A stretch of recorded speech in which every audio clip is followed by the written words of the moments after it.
నమస్కారం. PMC special ఎపిసోడ్‌కి స్వాగతం, సుస్వాగతం. ఇవాళ మనం ఆదోని పిరమిడ్‌లో ఉన్నాం. సో, ఆదోనిలో ఈ వార్షికోత్సవం సందర్భంగా మనం ఇక్కడ రావడం చాలా విశేషం. మరి దీనికి సంబంధించిన ఈ ఫౌండింగ్ ట్రస్ట్ మెంబర్స్ ఎవరైతే ఉన్నారో, వాళ్ళతో మాట్లాడి మరి ఈ ధ్యాన కేంద్రం యొక్క విశేషాలు తెలుసుకుందాం. మరి ఇవాళ మనతో పాటు ఉన్నారు గంగారాం గారు. నమస్తే sir. Welcome to the show. So, as a founding member of Adoni pyramid society, అలాగే మరి ఆదోని పిరమిడ్ ధ్యాన కేంద్రం కూడా మీరు చూసుకుంటున్నారు. సో, ఈ 16 ఇయర్స్ కంప్లీట్ అయింది సార్ వార్షికోత్సవం సందర్భంగా. మరి మీకు ఎలా అనిపిస్తుంది? ఈ 16 సంవత్సరాల్లో మీరు కనెక్టెడ్ ఉన్నారు కదా! మీకెలా అనిపిస్తుంది? చాలా బాగుందండి. హ్మ్. హ్మ్. 2004లో నాకు కొంచెం హార్ట్ అటాక్ వచ్చింది. అయ్యో! హ్మ్. అప్పుడు ఇంకా హైదరాబాద్‌లో ట్రీట్మెంట్ తీసుకున్నాను. హ్మ్. తీసుకొని తర్వాత షిరిడీ వెళ్ళాననమాట హ్మ్. డిసెంబర్‌లో. వెళ్ళి అక్కడ బాబా పాదాల మీద తలపెట్టి నాకు హార్ట్ బుక్ చేసుకునింది. హ్మ్. నా పిల్లల్ని నేనే చూసుకోవాలి బాబా అని మా కోరుకున్నాననమాట. ఓకే. మరి తల ఎత్తేసరికి బాబా సీట్‌లో పత్రిసారి కూర్చున్నాడు. హ్మ్. నవ్వి సంతోషం అన్నాడు. హ్మ్. ఇది నిజమా కాదా ఇది నా భ్రమేనా అని నేను డౌట్ వచ్చింది. ఓకే. డౌట్ వస్తే ఇది నిజమైతే సార్ వచ్చినప్పుడు నన్ను వాటేసుకోవాలనుకున్నాను. హ్మ్. అంతకుముందు పిరమిడ్‌తో పరిచయం లేదు. హ్మ్. అంత అనుకున్నాను. తర్వాత సార్ వచ్చినాడు ఆదోనికి. ఓకే. ఆదోని నుంచి పాండే వాళ్ళ ఇంట్లో దిగినాడు. సార్ సిరుగుప్ప నుంచి వస్తున్నాడు అని చెప్పినాడు. ఆడే పోయి ఎదురు చూస్తున్నామనమాట హ్మ్. సార్‌ని కలుద్దామని. కలిసి ఆయన పోతే సారు కారు దిగుతానే నా దగ్గరికి వచ్చి వాటేసుకున్నాడనమాట. ఓహ్! హ్మ్. ఇట్లా ఎక్స్‌పీరియన్సెస్ ఉన్నాయి. అప్పటి నుంచి పి ధ్యానం చేయడం మొదలుపెట్టాను. ఓకే. ధ్యానం చేయడం వల్ల ఆరోగ్యం బాగుంది. హ్మ్. అంతా బాగుంది.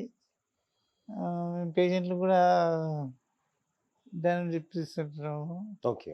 ఒక రూమ్‌లో పేమెంట్ కట్టి పెట్టినామనమాట. హ్మ్. ధ్యానం చేసే వాళ్ళని పిరమిడ్‌లో రూమ్‌లోకి పంపిస్తాము. ఇట్లా సార్ చాలా విషయాలు ఒకసారి నేను ఆర్టికల్ రాశాను స్పిరిచువల్ సైన్స్‌కి. ఓకే. ఆర్టికల్ రాస్తే అది దాని మీద ఈయన అభిప్రాయం ఏం చెప్పలేదు అని అనుకున్నాననమాట. హ్మ్.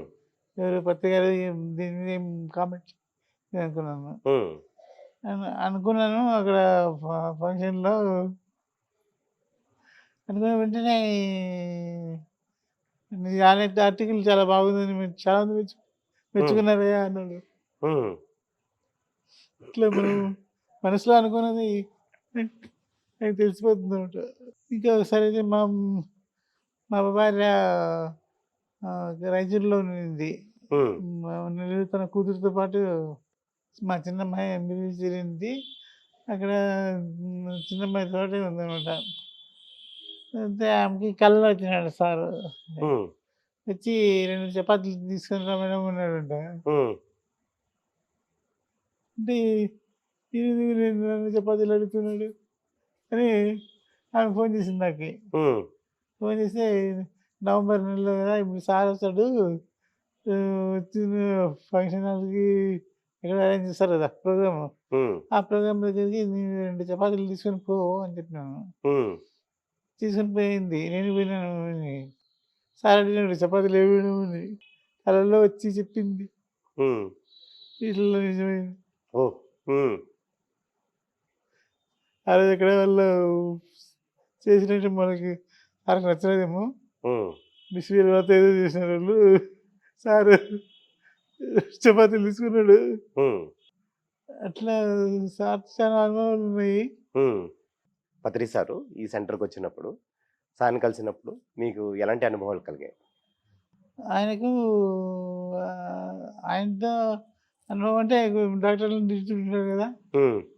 తిడుతుంటాడు. హ్మ్. అందుకు కొంచెం దూరంగా ఉంటాం హ్మ్. అట్లా. హ్మ్. హ్మ్. సార్ చెప్పాలంటే అదే సినిమాలో పాట ఉంది కదా, ఆయన వాడే అందరికి ఆయన అందడు ఎవరికి అని.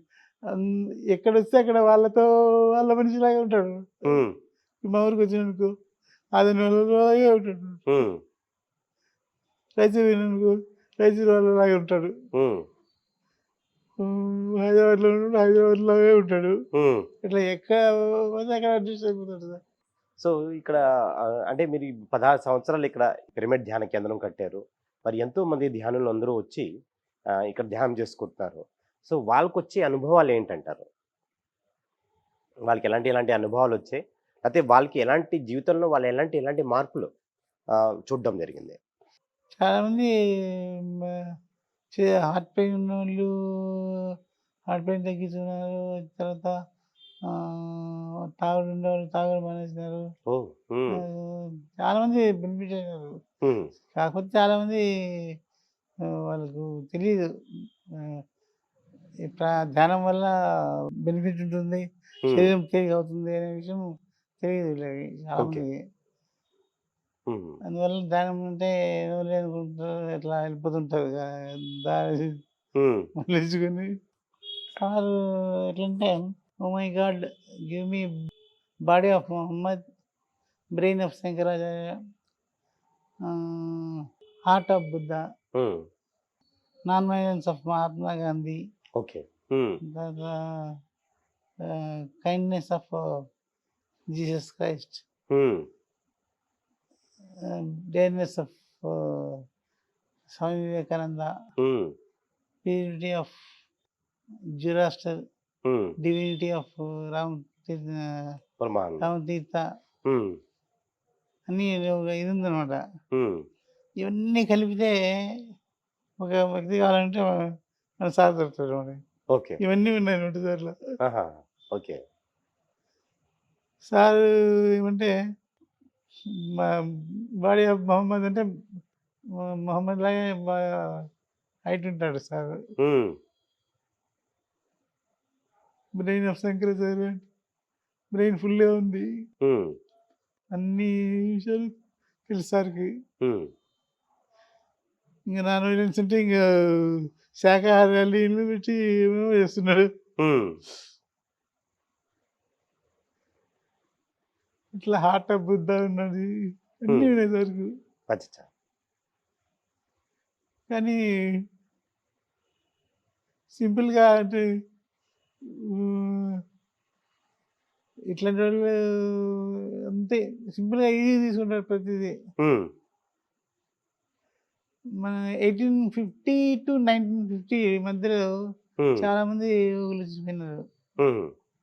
రామకృష్ణ పరమహంస గాని, వివేకానంద గాని, యెస్. స్వామి రామ గాని, తర్వాత వివేకానంద పరమహంస గాని, తర్వాత రమణ మహర్షి గాని వీళ్ళందరూ 1850 నుంచి 1950లో వచ్చినారు. హ్మ్. మనం ఆ పీరియడ్‌లో పుట్టింటే బాగుండు కదా అని అనుకునేవాడిని. హ్మ్. స్పెషల్ బుక్స్ చదువుతుండేవాడిని. హ్మ్. తర్వాత అట్లా అనుకుని తర్వాత చూస్తే అట్లాంటి ఫ్యాక్టరీలు అంటే ఇట్లాంటి మనుషుల్ని తయారు చేసిన ఫ్యాక్టరీ పక్కన కూర్చొని భాగ్యం కలిగింది. సో, అలాంటి గ్రేట్ మాస్టర్స్‌తో తిరిగినందుకు మీకు ఎలా అనిపిస్తుంది సార్? పత్రిజీ లాంటి గ్రేట్ మాస్టర్స్‌తో తిరిగి మీ యొక్క జీవితంలో మరి ఎన్నో పెను మార్పులు చూసారు. సో, మీకు ఎలా అనిపిస్తుంది? సార్‌ని చూసిన తర్వాత అంత జీవితం అంటే హ్మ్. ఈజీగా తీసుకుంటున్నాను. హ్మ్. అంతా మారిపోయింది. సార్ దీని తర్వాత హ్మ్. అంతా మారిపోయింది. ఓకే. ఆ!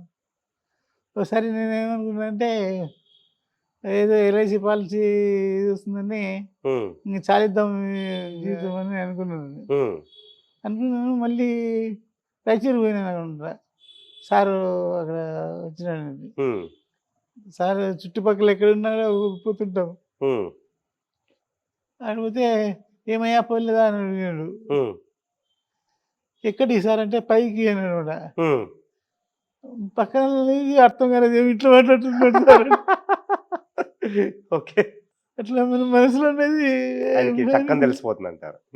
ఎంతో అద్భుతంగా మరి ఈ మహాయోగిని లక్ష్మమ్మ లోటస్ ధ్యాన కేంద్రాన్ని మీరు ఆదోని వాళ్ళందరికీ ఇచ్చారు. సో, ఈ సందర్భంగా ఈ వార్షికోత్సవం సందర్భంగా మీరిచ్చే మన ప్రేక్షకులకి ఇచ్చే మీ మీ మెసేజ్ ఏంటి సార్? అందరూ ధ్యానం చేయాలి. హ్మ్. ధ్యానం చేస్తే ఆటోమేటిక్‌గా శాకాహారులు అయిపోతారు. హ్మ్. ఆహ్, అందరూ ధ్యానం చేస్తే అందరికీ కొంచెం జ్ఞానం కూడా పెరుగుతుంది. జ్ఞానం పెరిగితే హ్మ్. ఇంగా పక్క వాళ్ళకి హార్మ్ చేసేది ఏముండదు. హ్మ్. ఒక జీవిని చంపాలన్నా కూడా బుద్ధి ఉంటది ధ్యానం చేసిన తర్వాత. అవును. ఇంత డీటెయిల్‌గా స్పిరిచువాలిటీ అర్థమైంది అంటే అది పత్రి సార్ దయ వల్లనే. యెస్. హ్మ్. అది కూడా మళ్ళీ మ్యూజిక్ మెడిటేషన్ అని, హ్మ్. పిరమిడ్ కింద ధ్యానం అని హ్మ్. అంటే ఈజీయెస్ట్ మెథడ్స్ అనమాట. ఇంకేం కష్టపడేది లేదు. యెస్. ముక్కు మూసుకొని కుంభకము, రేచకము హ్మ్. చేసి నాడిని పట్టుకో, ఈ చక్రాన్ని పట్టుకో అనుకునే పని లేకుండా హ్మ్. ఊరికే కూర్చుంటే అది వచ్చేస్తుందనమాట. హ్మ్. అట్లాంటి ధ్యానాన్ని చాలామందికి అర్థం కాదనమాట. ఆ! సంపాదించిపోతారు. సంపాదించి ఏం చేస్తారు? ఏం చేసుకోలేరు. హ్మ్. చచ్చిన తర్వాత మనం ఎవరో, మన పిల్లలు ఎవరో తెలీదు. అవును. మన ఆత్మ మన పిల్లల ఆత్మతో కలవము. హ్మ్. అదెంతకు మనం ఎందుకు ఇంత సంపాదించుకుంటాం యెస్. అర్థం లేదు. హ్మ్. ఈ సత్యం తెలిస్తే అందరూ ఇంక మన భూమిలోనే స్వర్గం ఉంటుంది. యెస్.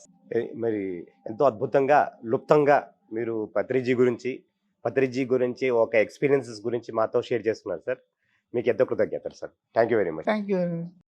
సో, ఇదండి ఇవాల్టి పిఎంసి స్పెషల్ ఎపిసోడ్. మళ్ళీ ఇంకో ఎపిసోడ్‌లో మళ్ళీ కలుసుకుందాం. అంతవరకు సెలవు.